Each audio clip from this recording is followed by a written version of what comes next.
Mix by Munna recording studio Deoghar. DJ Sumit Satish Raima, Sumit Satish रईमा।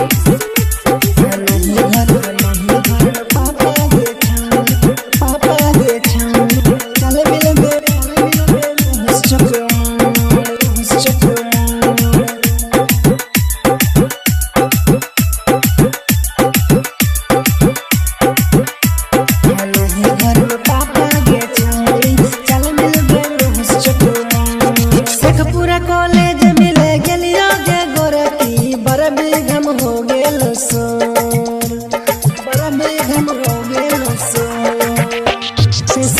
College मिले गेलियो गे गोरकी बरबी गम हो गेलो सो।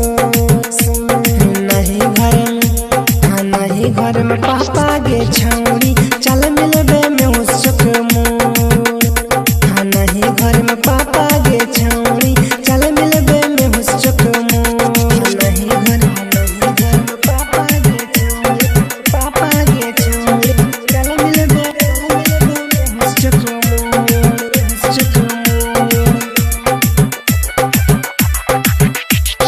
डीजे सुमित सतीश रईमा, सुमित सतीश रईमा। नहीं घर में पापा गे छौरी चल मिलबे में हुस्सक मोर। नहीं घर में पापा गे छौरी चल मिलबे में हुस्सक मोर। कितनो हम माना कलिया गे गोरकी नहीं मानो दिलावा मोर। नहीं मानो दिलावा मोर। कितनो हम माना कलिया गे छौरी नहीं मानो दिलावा मोर।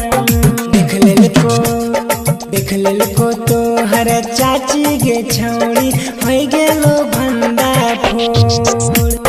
देख लेल को तो हर चाची गे छौरी भई गेलो भंडा फोड़।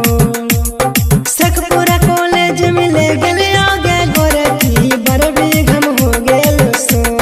नहीं घर में पापा गे गोरकी चल मिलबे रामगढ़ चौक मोर। पापा गे छौरी चल मिलबे हुस्सक मोर, हुस्सक मोर।